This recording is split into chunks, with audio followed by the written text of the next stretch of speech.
What's up, Panther Nation? Bill Mack here with another edition of the Panther Prowl. Glad you folks could join me for this week's video as we will be previewing and reviewing the Week 4 matchup between the 1 and 2 Carolina Panthers playing host to the 1 and 2 Arizona Cardinals, as this game is taking shape in Charlotte, and the Panthers, of course, will be playing their second of three straight home games this coming Sunday at 4:05, of course, on Fox.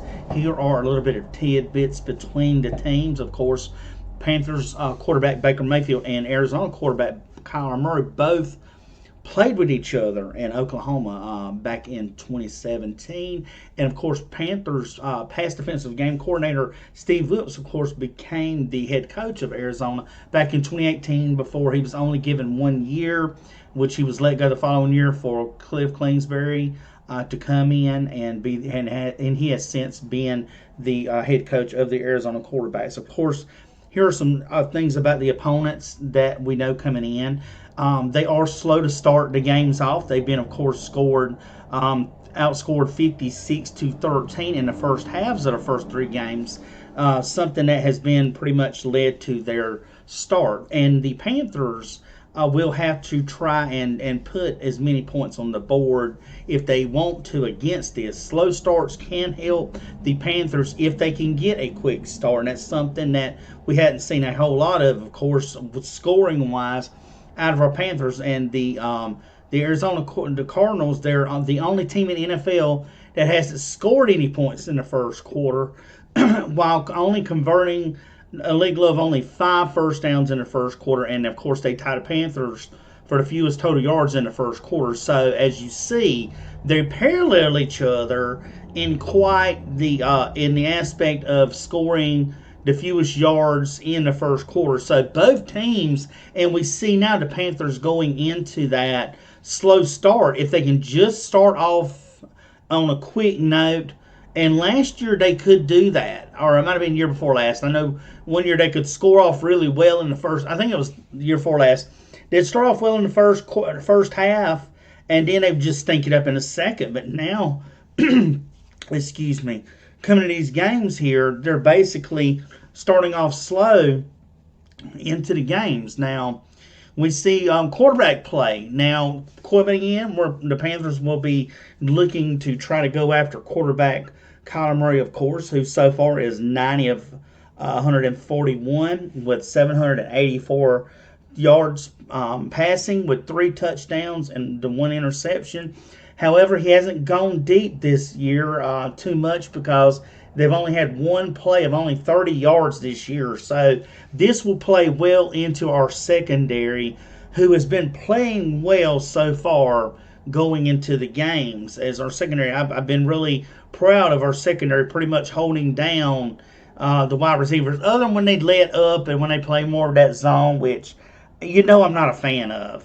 But anyways, he's only gone one time over 30 yards, so this could pretty much do well for them in trying to keep a lid on Kyler Murray, who is coming into Charlotte. Now, Panthers O-line, some good things to say as the season has gone on in just 3 games. The O-line is being more consistent, and that's what happens. It says that the Panthers offensive line, they've had all the starters play every snap since week 3. So by that meaning, a solid offensive line play and consistency will help the O-line to gel together and become more of a unified unit. As we've seen right guard Austin Corbett, he ranks 5th among qualifying guards with a pass blocking grade of 80, which is awesome. And as much as we gave Pat Elflein a lot of crap last year, so far he ranks 6th as centers with a pass blocking rate of 74.4. Now, both of these stats are quoted from Pro Football PFF. I'll just say that. But that's what we need to have as solidarity to get better, to gel better, and especially in pass blocking, which means those two guys are getting better on that center to right side of the line of trying to keep pressure off of Baker and scoring really high. We haven't seen scores like that in a long time. Normally, we've seen these pass blocking grades rank in the 50s and 60s, which isn't very good at all. So to have Elfline coming up this year playing with a 74.4 and having Austin Corbett, which is why we brought Corbett in there to solidify with Taylor Moton that right side of the line. This will help them out. They will get better. Now, if we can just get that left side, who has some inexperience over there with Ike Kwano, of course, we brought him in from the draft. We drafted him in our first overall pick in the first round, and that really helped us out to pretty much. Trey's young.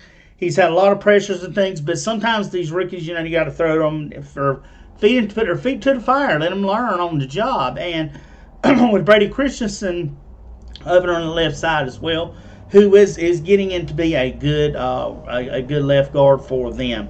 Now, also a bright shining spot now for our Panthers defense is Frankie Luvu. Now, Luvu is what I would call a force to be reckoned with. If we look at Luvu since joining the Panthers last season, now mind you, Luvu was not full-time last year. Luvu had limited snaps. This is his first year to step up since the Panthers didn't re-sign Hassan Reddick. And Luvu stepped up now over the past 2 seasons. Luvu's had 55 tackles. He's had 12 of those for loss. He's had 3 fumble recoveries and 1 forced fumble, and playing only 430 snaps. That says a lot. This dude makes plays. This dude is a hawk around the ball. Outside of the miss on the drop pick 6 that he had in the other game, he has looked really well for them. And mind you, also, the understanding and knowing that he did have a forced fumble last week against the Saints that set up a defensive touchdown for the Panthers. So this dude has his hands in the plays, in that mix, in that defense, which is something they need, especially with that linebacker corps with Shaq Thompson, and Damian Wilson that's there. So he's making an impact. He's making the best of the chances he gets. This is a dude that they may want to look at. As long as he continues to show consistent play at this level, the Panthers should really consider signing him to a long-term contract at the end of the season. They signed him last year, brought him back this year. You got to sign him. The dude is just awesome with them. Now, also one more little tidbit here for the Panthers is that not allowing they shut out the Saints from allowing another touchdown in the first drive of the game. Panthers have been really well this year and the past few games, as the Panthers have a streak of holding opponents out of the end zone, scoring no touchdowns on the opposing team's opening drive, and that has been extended to 20 games. The record franchise, however, has been 28, which was back in 05 and 06, but that's important. Don't allow that offensive drive to start the game in the end zone, because sometimes, Panther Nation, like I do, that can be a problem for the Panthers, because then they're automatically going to be playing behind if they allow that to begin with. So shutting them down and not allowing a touchdown has been as a great asset, and that just shows you how our defense starts off and tries to continue. We can allow our defense to make more plays when they're not having to be on the field so much. That's the problem with our offense. Our defense is getting there. It's our offense that is having the problems right now. That's the thing that happens. That's what helped us to win last week. But our offense our defense can't keep playing that level every single game. That's difficult for any team to do if the offense can't step up and start to produce with them. Now, how can the Panthers stop Arizona, and what must they do to win? Well, here we go. First off, we say point one would be they can't be conservative in the second half. Arizona starts off the first half slow, as I stated, but in week 2, they did win a comeback game against the Las Vegas Raiders by having 2 straight fourth quarter touchdown drives while they were down 23-7 going into the final 12 minutes of that game. So the Panthers defense, the offense really has to have a good start. They have to be consistent. They have to keep long, sustainable drives to keep their defense off the field and rested, so their defense doesn't get tired. And by the time it winds down to the end of the third, early parts of the fourth, they're not getting gassed out, because as we have seen, and as I just brought up the point, that while Arizona starts out in the first half really badly, they do come on in the second half, and it's been the Panthers to start off really good but then get gassed out by the second half because the offense isn't having drives, isn't scoring drives, isn't keeping their defense rested and ready to go. So when they get back on that field, the first thing they're going to want is, we got to get this ball back. We got to do what it takes to get them in this. So Panther Nation, that's the thing. What we got to do is end up pretty much in taking down the Arizona Cardinals here. And next point, what can the Panthers do? Well, not only do their defense have to not be conservative and play like that in the second half, they've got to slow down, of course, their quarterback, which would be Tyler Murray, and of course their lead back, which is James Conner. Now Murray has been considered a dual threat, and by being a dual threat, which means they've had to worry about him running around, scampering around with the ball, making plays with this, because the dude is fast. I will give him fast, but however, so far this season, 3 games in, Murray has yet to establish himself as a dominant presence running on the ground this year. He's only totaled 65 rushing yards on 12 attempts through the first 3 games. So he hasn't really ran that well and that much, when it comes to the running game this year. Now, James Conner, however, he's only amassed 30 carries for 90 yards, averaging only 3 yards per attempt. So what the Panthers have done well with their offensive line continuing to gel together is that their defensive line has done well against the run the past 2 weeks. They shut down Saquon Barkley week 2 against the Giants, and they shut down pretty much Alvin Kamara last week. Now, they did have a big blowout against Nick Chubb. Of course, Nick Chubb is Nick Chubb in their opening game against the Cleveland Browns. However, that was a game they still could have had a chance to win. As we know, both Panther losses have come by a total of 5 points. But they do got to shut down Murray, make sure they keep a lockdown on him. They keep James Conner down. Do that. Now, in the passing game, who do you have to watch out for? DeAndre Hopkins isn't out.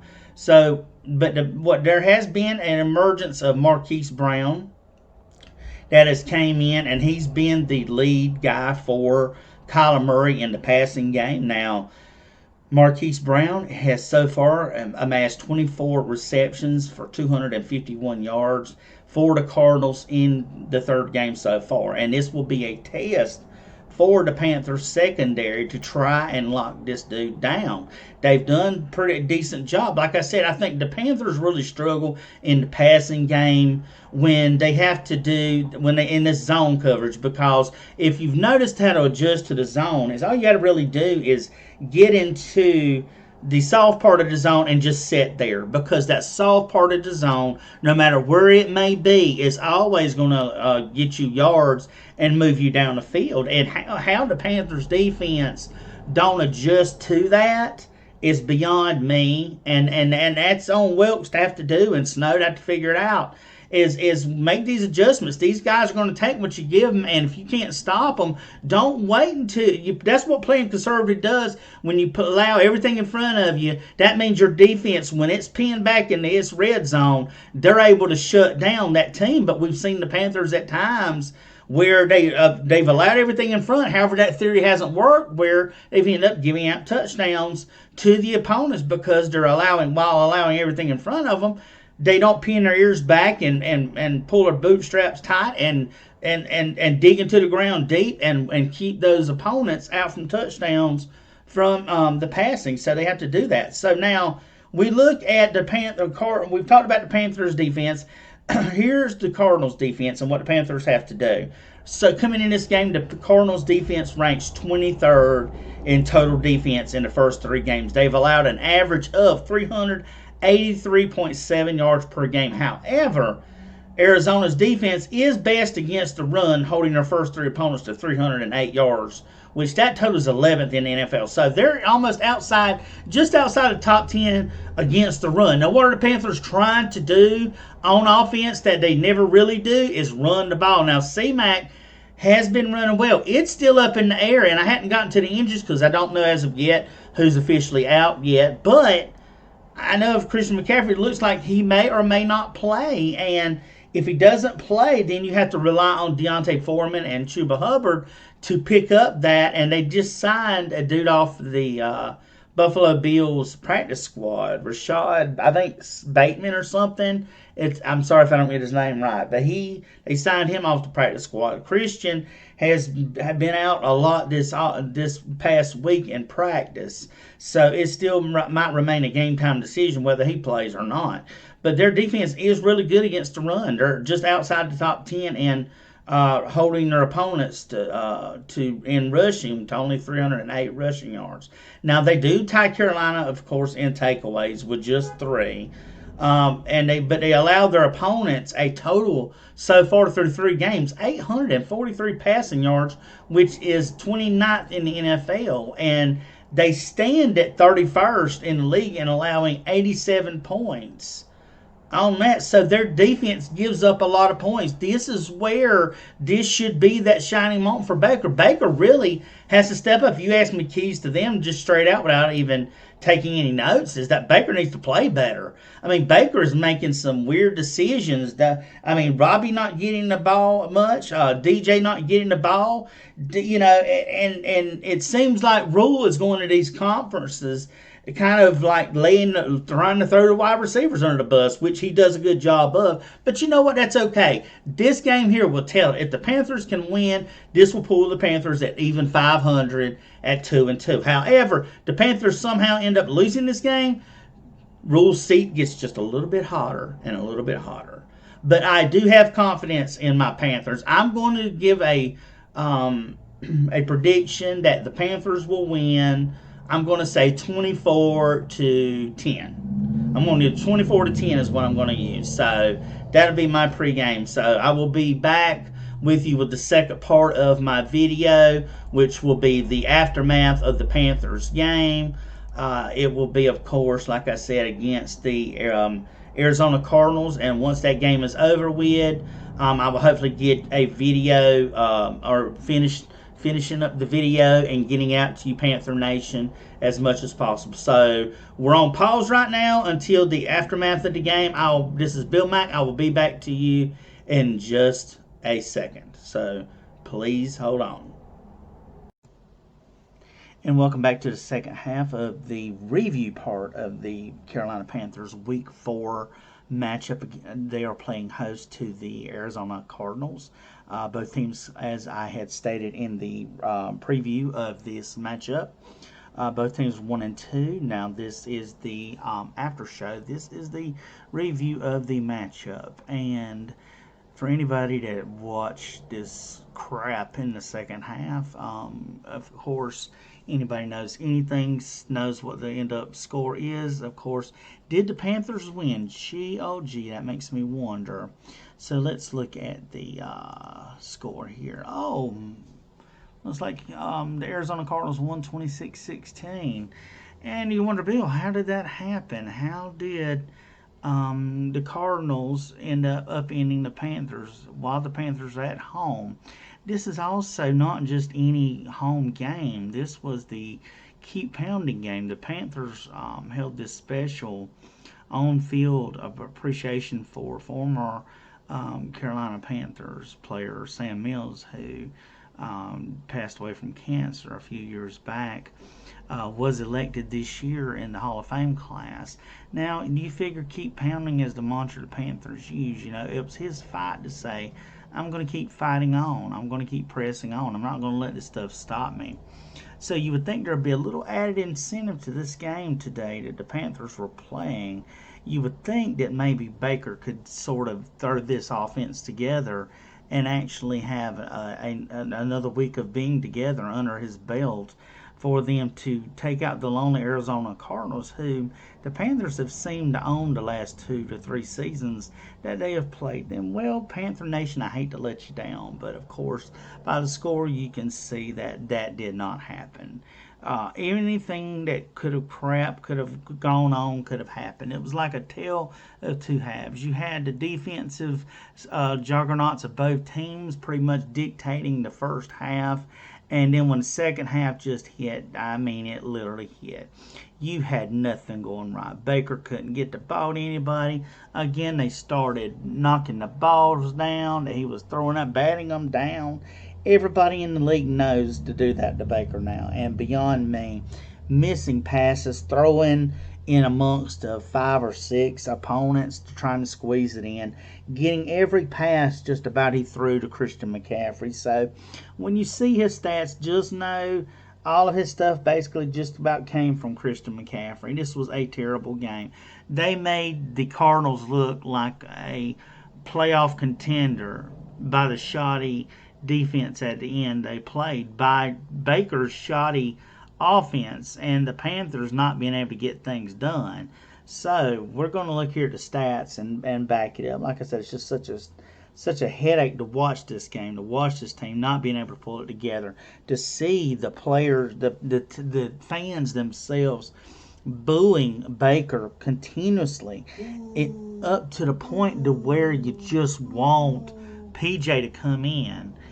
Drag Sir Purr in out of the sidelines, throw a helmet on him. He could probably do better than Baker. Baker literally sucks. And it just ponders the question, when is Rule going to pull the plug on Baker? Baker obviously is not the answer at quarterback for us. Now you say, well, who is? Well, frankly, we don't have anyone. But I'll tell you what, Baker ain't really cost us much other than probably a 5th round pick. If it's up to me, Sam Darnold is ready. As much as people may hate it, throw Sam in there. Sam's making almost $18 million. Let him earn that out the rest of the season, good or bad, no matter what.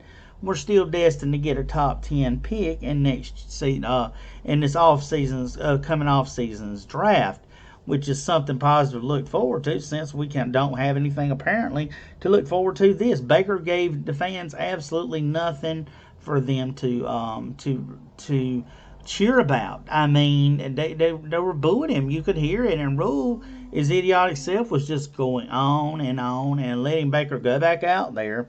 And it was just ridiculous. I mean, there's so much. I mean, and yet again, a bravo to the bright spot. I'm not even going to worry about the second half. Was the defense. The defense pretty much was the only bright spot. They got the only touchdown really until near the end of the game that the Panthers had. Of course, shout out to Frankie Fuvu. Luvu was the man for the Panthers in the defense. The dude was everywhere. At one point, even the announcers were stating Luvu's name more than they were the quarterback's name, which that says really a lot of what is happening. But Luvu did the best he could. It just wasn't meant to be. It's just very disheartening to be a Panther fan, to see these things going on, to see Baker just not be it. Baker is not that guy. He really isn't that guy that we gonna need and have. Thank God we aren't foolish enough to re-sign him to no extension of whatsoever. He just ain't it. But needless to say, Panther Nation, we'll get right into the stats here and we'll just talk as we go. So let me bring it in here, and we'll bring it up here now. As you see, with the loss, the Panthers end up dropping to 1-3, 1-2 at home. And mind you, the Panthers played 3 straight at home. 4 of their 5 are going to be at home. They're going to have a rough road schedule, and especially to end out the season on. But let's just look at now. Mind you, these stats for Kyler were mostly second half stuff. And of course, what was some of the points that are brought up and made statements of them doing in this situation? Don't put up the stats don't put up and allow them to be able to come through, because it's not going to work. They're not going to be able to handle and do what were the keys to the Panthers winning. Let's see what happened here. What the Panthers must do. Let's check the checklist here. First thing we talked about was not being conservative in the second half. We talked about how Arizona started off slow, and and that's the thing about it. Again, they did, but that was both teams. It was almost a shutout going into the halftime. And they both started off. Panthers could have started off early. The defense got a touchdown, but the offense was nowhere to be found. They were MIA. What's the second? Okay, so we didn't stop them in the second. We didn't end up having to worry about being conservative because we just never were in the game there in the second half. Number two, what did we say to do? Slow down Kyler Murray on the ground and that rushing attack. Well, we had brought up the fact that Murray only rushed for 65 yards on 12 attempts through the first three games. Would he capitalize on that? Of course he would. We also talked about James Conner and tallying only 90 yards on 30 carries, only 3.3 yards per attempt. Could we shut that down? Well, no, we couldn't. Let's take and then last but not least, we said the Panthers need to lock down Marquise Brown, which a lot of you know is Hollywood Brown, since DeAndre Hopkins out. But did that happen? No. Well, of course not. Well, when you don't do things that needs to happen in order to shut them down. And also, last but not least, I think the fourth point we made was making plays against the Cardinals defense. We stated that they ranked 23rd in total defense in the first three games, allowing 383.7 yards per game. Now, they were good against the run, only holding to 308 yards total, which is 11th. But of course, they tied Panthers in takeaways with 3, and they've allowed 843 passing yards, which is 29th in the league. So they're 31st in the league in allowing 87 points. So did any of that factor into the night's matchup? Absolutely not. Now we're going to go through these little tidbits here, a little checklist that we started off in the preseason preview part of the video. Now we're going to go in the review part, and let's just see just exactly what happened. We also stated the fact too that Kyler hadn't thrown a pass more than 30 yards this season, so it goes to show us. So let's see here what happens, Panther Nation. Okay. Kyler Murray, we saw that he threw 207 yards. He was only sacked one time. He was speedy in the second half, and he was enough to get out of the way, get some runs in. So we said here, and we look. Kyler here ran. It says 12 carries for 26 yards, but it seemed like more than that. But he did get a rushing touchdown off of that. Now, James Conner got 15 carries for 55 yards, over 3.7 yards per carry, and the average of it long as being 8. So it was a lot of scampering around by him. The Panthers defense, like I said, were pretty decent and reasonable in that situation. Now we see, in receiving wise, Philly Brown, he got 6 catches, 88 yards, he got a touchdown. Zach Ertz, again, he had 6 catches, 47 yards. And Connor, he had 3 catches with 22 yards contributing as well, totaling up 207 yards. So we see passing game was average. They didn't give up a lot of yardage to it.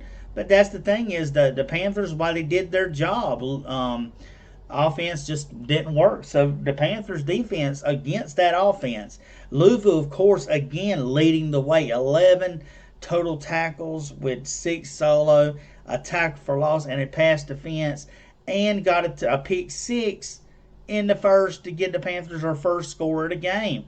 Shaq Thomas, of course, we didn't hear Shaq Thompson's name called, I don't think, any at all this game. I don't think I heard Shaq Thompson's name called one time. Now, also, too, is given a little shout out to Brian Burns. Brian Burns had 7 tackles today. 4 of them were solo. He did have a sack, and he had 3 tackles for loss. So he's starting to get into the game with that and getting pressure and getting backfield. But that defense, the cornerbacks between Henderson and They just weren't doing well at all today. In they're against this. They ended up having 181 total tackles, only one sack. So again, they weren't able to pressure Kyler enough into getting a sack, but just one, and any interceptions at all. Again, so no turnovers means that defense, and the poor defense again. I'm not going to fault them too bad because they stayed on the field quite a bit. Panthers only scored two field goal, touchdown in the fourth quarter and the second half. So what does that mean? Well, that means they didn't score none in the third. It means they only scored 6 points. So that first 10, they got 10-3 at the halftime was what they had. That was their lead at all. So we look at the Panthers side now. We look at passing wise, Baker Mayfield was 22 of 36, which put him under 200 yards passing. Touchdown, 2 interceptions. He was sacked twice, a 61 quarterback rating here. McCaffrey, did he do any better on the ground? How did he follow up a couple straight 100-yard games? Well, let me tell you this. He didn't even bust out 30 rushing yards this game. He had 8 carries for 27 yards. With as long as being a 10-yard run. DJ Moore had an end around at one point where he had 11 rushing on that one. And my question is with Christian and my observation during the game is, what's the purpose of having Deontay Foreman when there was times where both teams went for fourth down tries, short yardage tries, Christian couldn't get it? Didn't the Panthers not bring in Deontay Foreman for that? He's a big back, a downhill running back, and you don't put him in when you need just 1 yard. I don't get what the play calling that rule is not doing by not having him in there.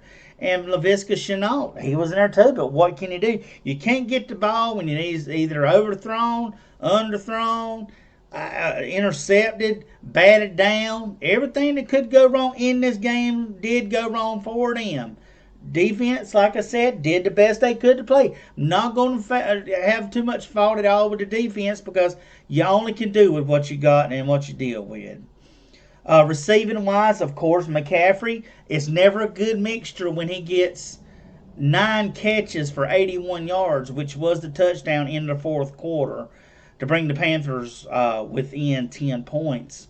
DJ Moore did catch a few passes. Did today 6 catches for 50 yards, but he did have one of them that was thrown a little bit behind him. It ended up going off his hand, ended up being an interception.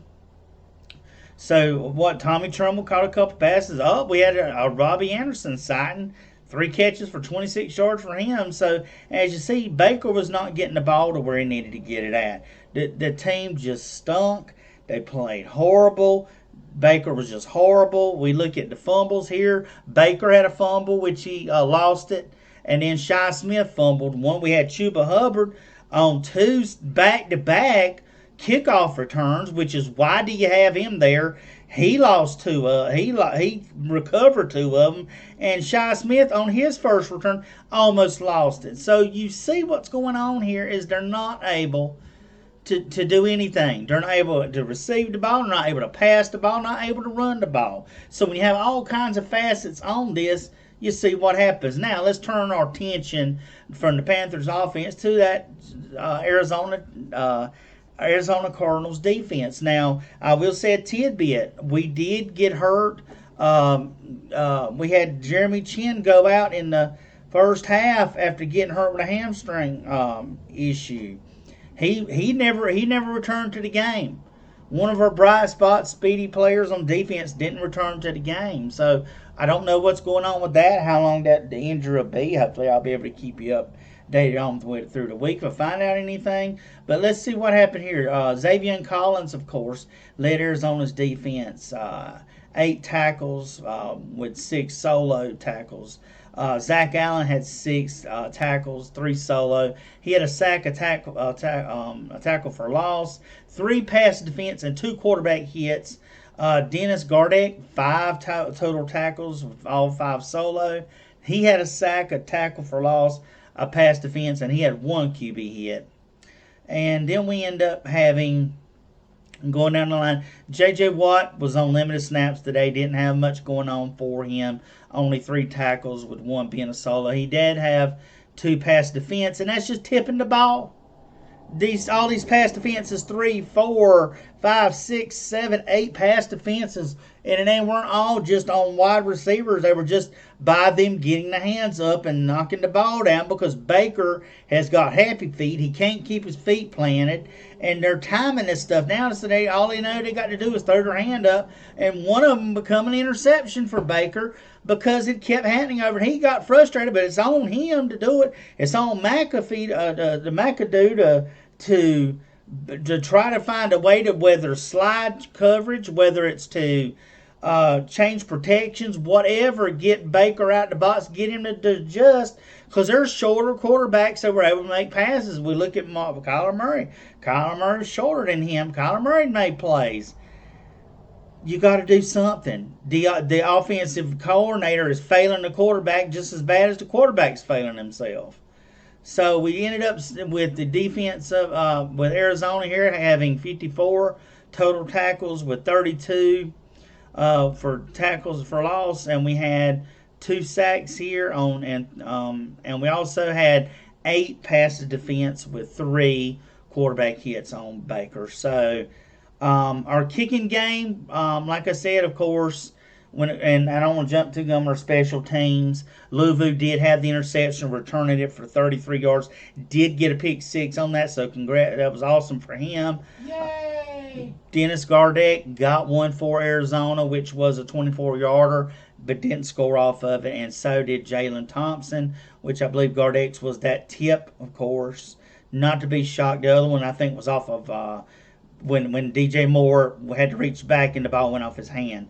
Now, kickoff returns, of course, really didn't matter. Really doesn't matter. I'm not even going to worry about going through all that. Kicking, Eddie Pinheiro continued to do. He actually kicked one. He was 1 for 1 with field goal, 1 for 1 extra point. Kicked his 54-yarder, which helped us in the first part of the first half there, and it was his career longest. So previous was 53, now it's 54. So congrats to him on getting that. Prater, of course, was 2 for 2 himself in field goals and extra points by getting 8 points. And of course, Hecker did his job as always. He kicked one of his 4 into the 20-yard line, 57 being his longest one. And of course, former punter for the Panthers, Andy Lee, he had 3 for 170. His longest was 62. So Panther Nation was terrible here for this whole game. Let's check the team stats, compare them side by side, just so you can see how bad it was here. We saw passing first downs.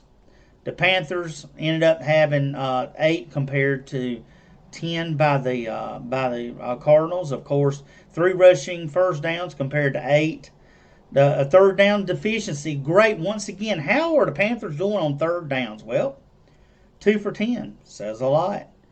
Of course, Cardinals were 6 for 15, a little bit better than the Panthers. Fourth down efficiency, the Panthers were 1 out of 3, and the Cardinals, of course, were 0 for 2, and that was due to the fact that Prater had felt some discomfort, wasn't able to come back in. Total plays, of course, Panthers got outbeat with that by 19, the 70 to 51. Total yards, Panthers got blanked there yet again by losing total yardage 220 to 338. Total drives, okay, Cardinals had 12, the Panthers had 11, yet Cardinals had 118 more yards than them. Passing 206 to 180, of course, we know that. With that, sacks and loss, Panthers, like I said, Baker got sacked twice, Kyler got once. Rushing, of course, McCaffrey would run, but what would we see? Again, Panthers could not stop the run this week. They're back to their old ways again, giving up 132 yards compared to the Panthers only getting 40 yards out of Christian and a few others. in that. So not very good. Of course, in the red zone, the Cardinals were of course 2 out of 5. Panthers were 1-1, but that again is garbage time. That again is at the end of the game, so it really doesn't matter. Turnovers, the Panthers had 3. Of course, one was through that fumble. The other 2 were interceptions. And time of possession, you gotta love time of possession. Panther Nation, time possession here. The Cardinals almost doubled them. They had 38 minutes and 35 seconds to 21 minutes and 25 seconds. So almost doubled what their time of possession was. So I don't blame the Boo Birds for going out there. I don't blame them at all for booing this team. This offense sucked. The defense is the only shining spot. Frankie Louvu is the only shining spot to this. Eddie Pinera making his kicks when he needed to kick them, and Hecker making his punts when he needed to make them. I mean, these are your team. Everybody's is decent on this team except the offense, which is what really counts when it comes down to it. But as you see here, if the Cardinals go up to 2-2.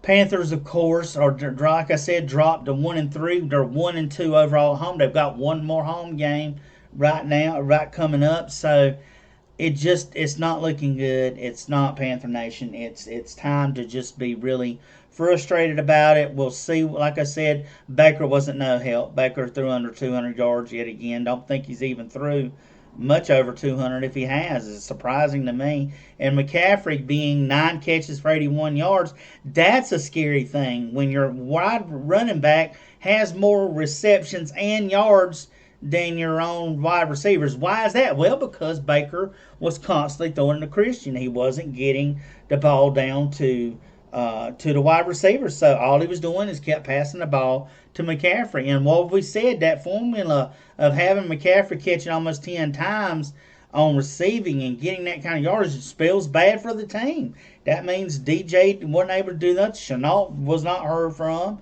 Robbie had a few times with his. So Baker just not doing his job. Would Rule bench him next week? Probably not.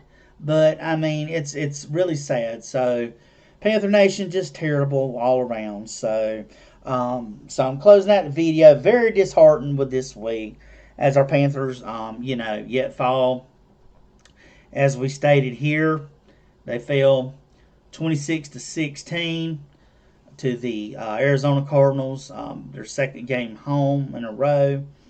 We'll have to wait and see what happens later on in the rest of the week. Like I said, if anything comes out about Chin, I'll let you know through a Panthers news clip. So, but as always, Panther Nation, thanks for joining for another video. Thanks for watching as always. Drop a like on this video. Share this video. If you have a comment, drop it in the comments. Also, subscribe to my channel. Share the video with others. And thanks for everyone that watches and does everything. Appreciate it. Means a lot. So let's just try to see what happens this next upcoming week, Panther Nation. I know it's not a lot to really hope for, and not a lot to really hang our hat on. Not really a lot to be proud of. But I mean, at least the bright spots are our defense and our special teams as far as kicking and punting wise. So until next time, Panther Nation. Until next week. Like I said, I don't have in front of me who the Panthers play next, but I know that the Panthers are pretty much, I think, screwed either way. I don't even think it. I mean, I really don't think it's going to be well either way. But next week, okay, just call it update. Next week, the Panthers are going to be playing against the San Francisco 49ers.